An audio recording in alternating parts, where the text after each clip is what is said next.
What's the first thing you do when you wake up if you're being honest? You reach for your phone, don't you? Just a quick check. Maybe 5 minutes of scrolling. Except, it's never just 5 minutes. An hour later, you're still there. Scrolling, scrolling, scrolling. Don't worry, I'm not here to make you feel bad about it. In fact, by the end of this video, you might even feel relieved. Because in 2014, one of Silicon Valley's top designers was about to reveal something that would change how we see our phones forever. Tristan Harris wasn't always a whistleblower. At Google, he was the guy they called when they needed to make something irresistible. The guy who knew exactly how to keep you clicking, tapping, and scrolling. But one morning, during a typical product meeting at Google's headquarters, something strange happened.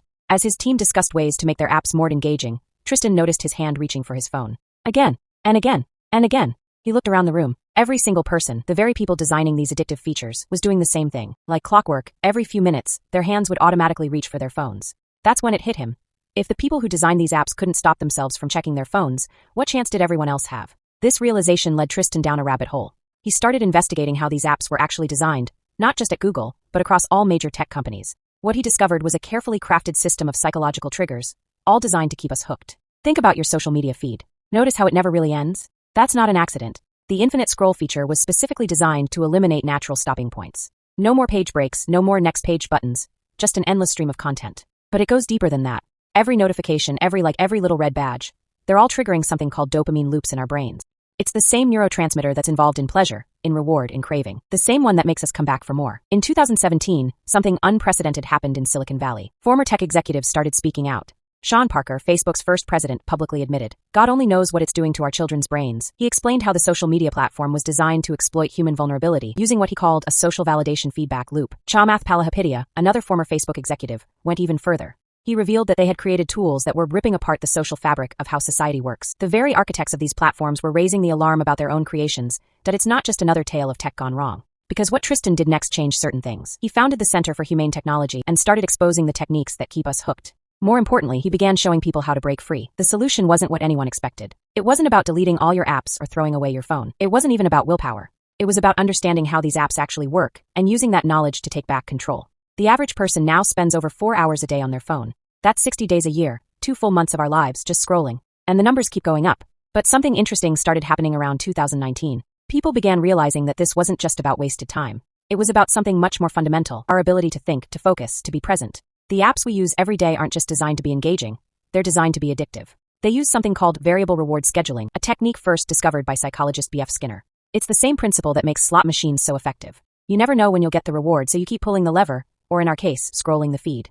The most unsettling part? When you check your phone first thing in the morning, you're not really choosing to do it. Your brain has been programmed to crave that first hit of information. That quick check of messages, emails, social media, it's become as automatic as brushing your teeth. Remember that feeling of reaching for your phone, only to realize it's not in your pocket? That mini panic that sets in? There's actually a name for that, nomophobia. The fear of being without your phone. A term that didn't even exist 15 years ago is now a part of our daily lives. In 2018, Apple introduced screen time. Android followed with digital well-being. For the first time, we could see exactly how much time we were spending on our phones. The numbers were shocking. Not just for regular users, but for the tech executives themselves. Justin Rosenstein, the engineer who created Facebook's like button, had to set up parental controls on his own phone to stop himself from downloading addictive apps. The same person who helped create one of social media's most addictive features couldn't trust himself with his own phone. We all know that feeling. You pick up your phone to check the weather, and somehow, 30 minutes later, you're watching a video about why flamingos are pink. You didn't choose to watch that video. You didn't even want to watch it. But there you are. The apps on your phone use something called intermittent reinforcement. Sometimes you find something interesting, sometimes you don't. But it's the possibility of finding something interesting that keeps you scrolling.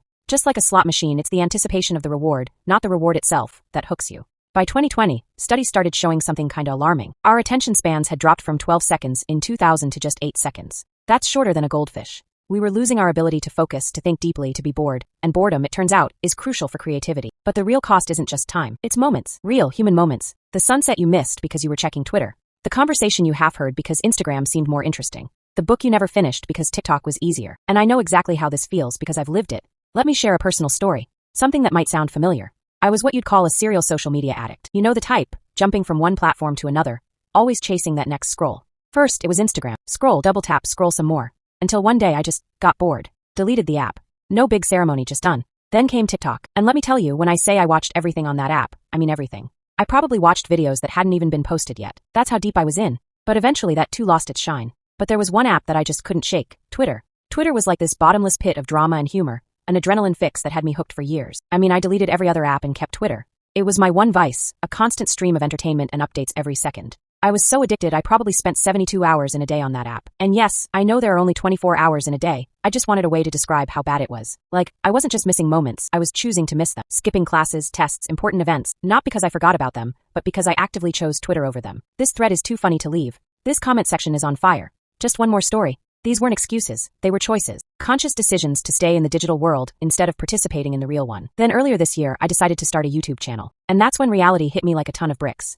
I had everything planned out perfectly, content schedules, editing timelines, posting strategies. But when it came time to actually edit a video, I'll just scroll a bit more. I'll do it tomorrow. Just one more thread. Tomorrow became next week. Next week became next month.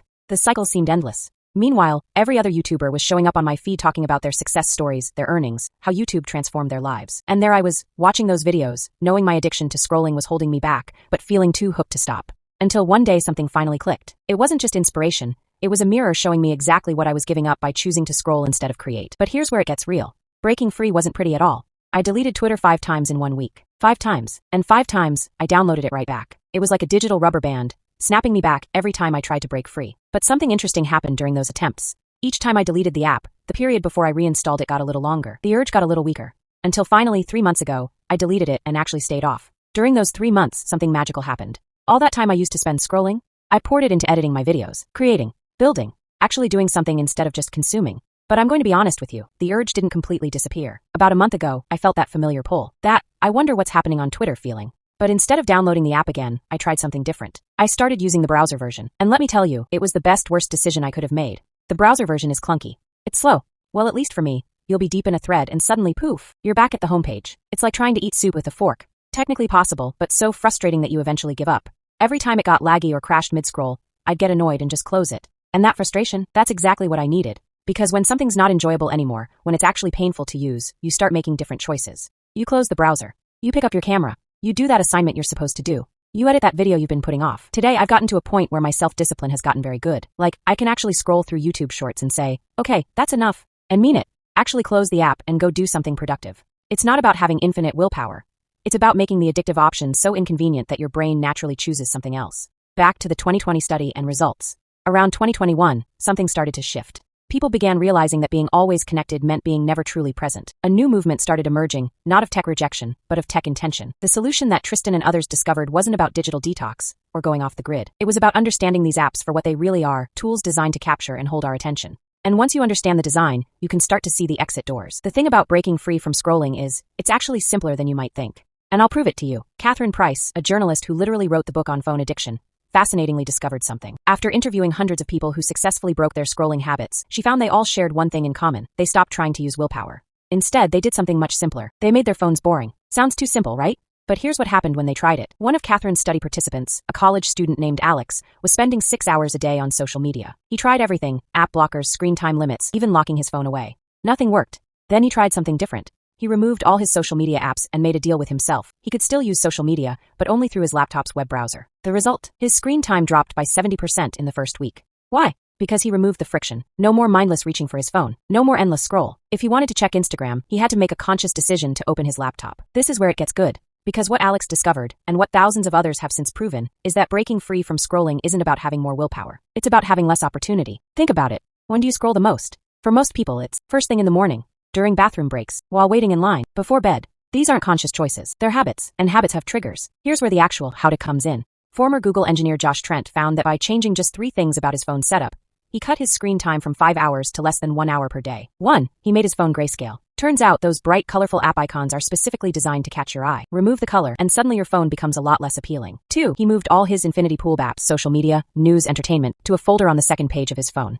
Just this tiny bit of friction was enough to break the automatic reaching habit. 3. He set specific times for checking these apps, twice a day, for 20 minutes each. Outside those times, the folder stayed closed. Here's what really made Josh's approach different. He didn't start with any of that. He started with something much simpler. For 1 week, he just observed himself. Every time he reached for his phone, he asked one question. What am I trying to avoid right now? The answers were eye-opening. Boredom. Awkward situations. Work he didn't want to do. Even just being alone with his thoughts. This is where most people get it wrong. They try to fight the urge to scroll without understanding what's driving it. So let's break this down into something you can actually use, right now, today. Step 1, the reset. Turn your phone completely off for just 1 hour. Not on silent, not on airplane mode, off. Do this during a time you'd normally be scrolling, maybe that post-dinner Netflix binge time. The first 15 minutes will be uncomfortable. You'll feel check your phone. That's normal. But pay attention to what happens after. People who've tried this report something surprising. They start noticing things again. The sound of birds outside. The way the light changes as the sun sets. Actual real-world stuff that we've been scrolling past. Step 2. The replacement. Here's where James Clear, author of Atomic Habits, discovered something crucial. He found that people who successfully quit scrolling didn't just stop, they replaced it with something else. One of his readers, Sarah, replaced her morning scroll with a simple stretching routine. Just 5 minutes. But those 5 minutes created what psychologists call a pattern interrupt.